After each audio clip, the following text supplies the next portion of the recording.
You know the vibes. Welcome back to another episode of the Hoop Genius podcast, brought to you by NBA 2K24. It's myself, Mahmoud C, alongside me as always, the three-time NBA champion, Mr. BJ Armstrong. BJ, how you living? Still on the road? How's life on the road? Ooh, hey, Mo. Life on the road is good. I can't say I expected this one. What we saw from the Nuggets and Timberwolves, didn't Oh see my this one Lord. coming. This was not part of our daily analysis. I can't say I saw this I, one. I, I thought the Minnesota Timberwolves had a chance to win, but I didn't think that they would blow this team out. They won to tie the series 3-3 at home. They won 115-70. A Ooh. 40, have you ever seen a 45-point victory in game six of the NBA playoffs when the reigning champion has the chance to close out a series? This is unheard of. And we can look at the stats, but the stats don't tell the full picture, BJ. For example, Anthony Edwards had 27 points. Um, you know, Jaden McDaniels had 21 points. Naz Reid had 10 points off the bench. But the reason why the stats aren't as crazy as you might think is they basically pulled the stars at the start of the fourth quarter, or like 3 or 4 minutes into the fourth quarter, because the game was put to bed by then. The Denver Nuggets started this game on a 9-2 run in the first couple of minutes. They were getting out on break, they were playing fantastic.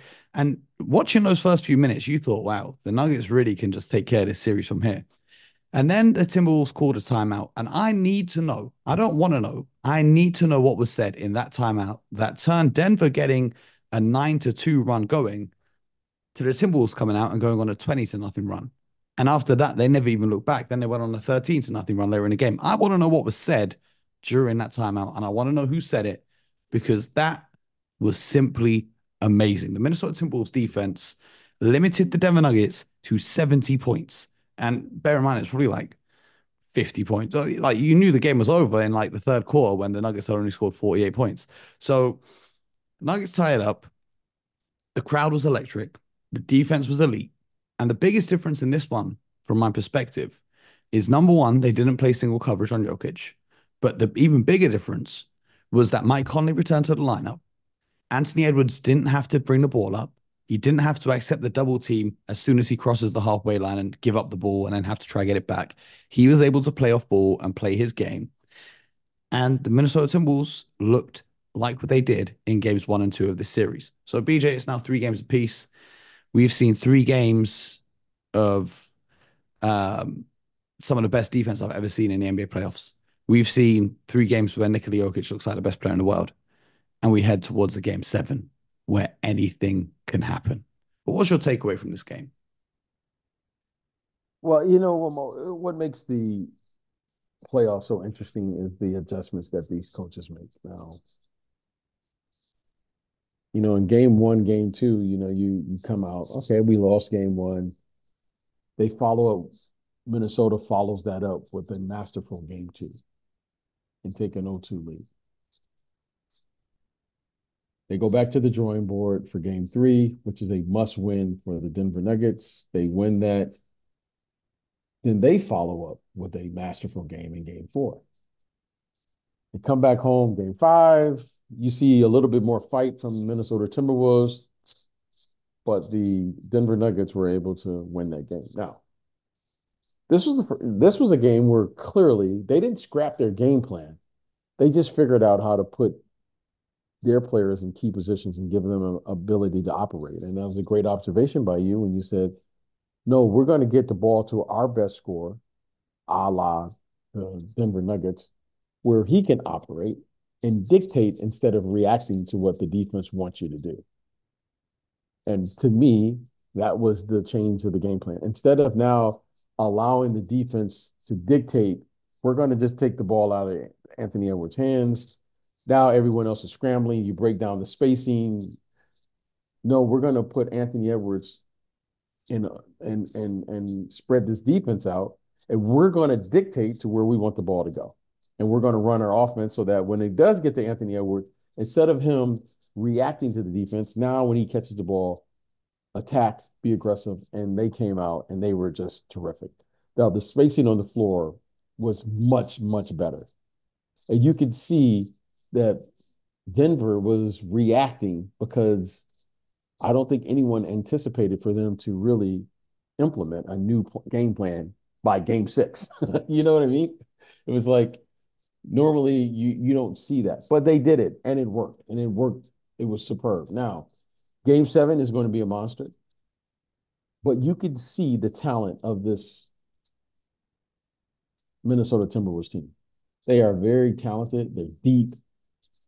They're versatile. They have terrific athletes.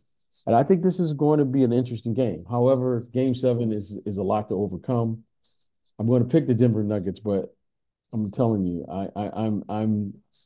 I'm very cautious in this game because Anthony Edwards, once again, he showed you that he can play at that level. On both ends of the floor. Yes, And he is that. Now it's just a matter of time and game experience, and he's put everyone on notice. He is a championship caliber player.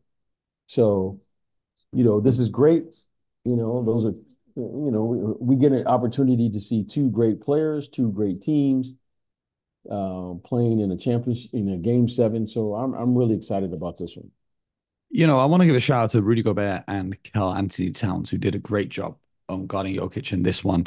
Um, what's crazy is, well, it's not crazy. Everyone, no matter whoever you are in the world, whatever team you are, whatever, everyone has a way to be beaten. And the thing with Jokic is we say you can't double team him because he'll find shooters, so you have to play him one on one. But then they tried to play him one on one in the previous games and he carved them up. So now they went back to double teaming him. And the theory is you can't double team him because he'll find the shooters. But if the shooters aren't hitting the shots, it doesn't matter. The Denver Nuggets shot 19% from behind the arc tonight. They could not get anything going. Jamal Murray had an absolute stinker. He had 10 points on 4 of 18 shooting, 2 of 7 from behind the arc. And what more can I say? The defense of the Timberwolves. I don't remember the last time I watched defense quite like this. I know the Celtics defense was great on their run to the finals. I know we've seen some other great defenses in the NBA in recent years, but what the Timberwolves did tonight was unbelievable. And because the defense is so good, they're able to get out and get easy shots in transition. And even if it's not directly in transition, the Nuggets are cross matched when they do get back so they can find easy looks, or the floor is just completely spread out and the defense isn't able to get to where they need to. And it's an easy shot for the Timberwolves in this one because from behind the arc, they shot 15 of 40.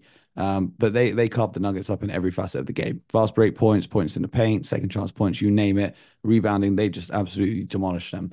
Game seven is going to be so interesting. And we'll talk more about that, once we've had some time to digest this. We'll talk about that on tomorrow's show. But anyone can win a game seven. I know they're on the road in Denver, back in the altitude. However, watching the Nuggets tonight, a lot of their shots were hitting the front of the rim, which is a sign of tired legs. Now, the Nuggets, the Timberwolves have to go to Denver and play in the altitude. The Nuggets also have to fly back to Denver. So it's not quite as easy as everyone makes out. I think it's going to be a thriller. We've had a lot of blowouts in this series so far, BJ. There's not really been that many close games so far between Mm, these two teams. So I'm hoping game seven is finally a close game that goes down to the wire because you don't want to see a game seven that's a blowout. That's kind of underwhelming. But man, it's just amazing. It's just amazing. And credit to Anthony Edwards as well, because he took a horrible fall, really hurt his back during this one, but he managed to get right, back up, right.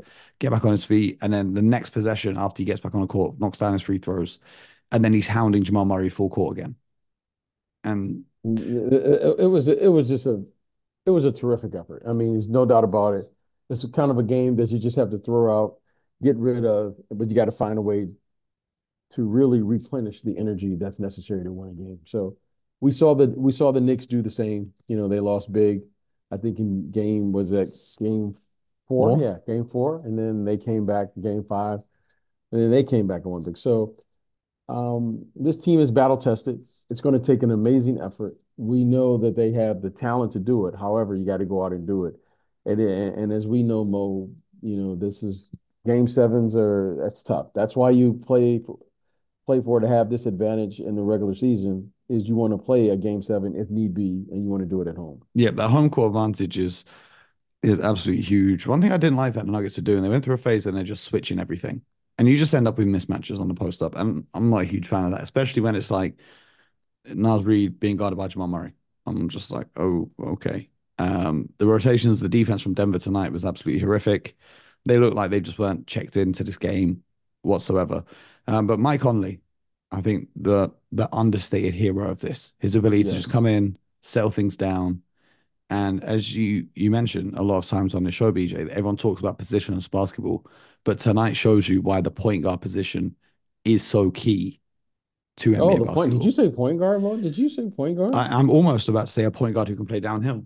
Oh, whoa, whoa, whoa! You said point guard. Wow, that's a. What do you say? That's old school, Mo. Are you officially coming over to the dark side, or what's going BJ, on? I've been old school since how long you know me for? Come on, man. I'm old school. I play in the post. I never call fouls. Yeah, I'm as old school as it gets. My hairline's receding. I don't think you get more old school than me. Yeah, I mean, Mike Conley, it's one thing he can do. I mean, I remember watching him as a young kid in college, in high school even, and you could always see his ability to organize a game. And they're going to need that in game 7 for sure on the road.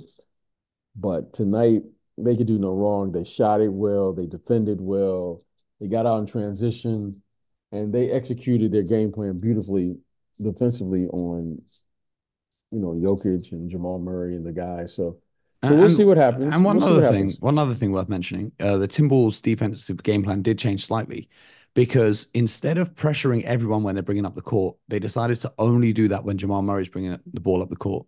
And so Yes, when Aaron Gordon's yes, bringing the ball up, right, then they're not yes, bothered anymore. But instead, they are bothered on top blocking Jamal Murray, aka trying to deny him the catch, making his life very yes, difficult to even catch the ball. Something the Nuggets might look to implement against Anthony Edwards in the next game. But that was a nice little small adjustment from the Timberwolves on the way that they're guarding the Denver Nuggets. And there are a lot of possessions where they're essentially forcing the Nuggets role players to have to try and create one-on-one to get a shot going. yes, So yes. just another little wrinkle. But tonight we have the Knicks and the Pacers, and the Knicks are up 3-2 with a chance to close out this series. But the Indiana Pacers, can they do what the Timberwolves did and extend this and go to a game 7? Well, they don't have a choice. They got to find a way, and it's going to be tough. Don't make no doubt about it. The Knicks, this is such a contrast in styles and the way that they play. And right now, the Pacers are going to have to find a way to really play a style that they know traditionally they don't play. But it's going to require a massive effort. I'm sure their fans are going to be loud in the building, and they're going to try to dictate the tempo. So, but I think the Knicks are going to come out, and they know that if they're going to continue playing in this postseason, you don't want to play around, and because the other team to me has an advantage. Talking about the Pacers, and what's their advantage? They have more available bodies to play. I Mm. mean, I mean, 48 and 48, right? I mean, that's what, 96 minutes here. And if you're the Knicks right now, you just have limited options. Yep. Let's You do have, what Al Horford did the other night for the Celtics and say, listen, I really yeah, don't want to yeah, play an extra game. I'm just going to make sure we win this one. yes, yes. So, but we'll see what happens. We'll see what the Pacers are going to do. I just think the Pacers right now, I think the Pacers right now have to figure out what they're going to do defensively to match the intensity of this Knicks team. I think it's going to be interesting to see who they give the Jalen Brunson assignment to and whether they go with maybe less Andrew Nemhard, more Aaron Neesmith, or more TJ McConnell um, for this one because Jalen Brunson goes off again. That's not a great time. That's not a great sign for the Indiana Pacers. So it's going to be interesting to see the matchups.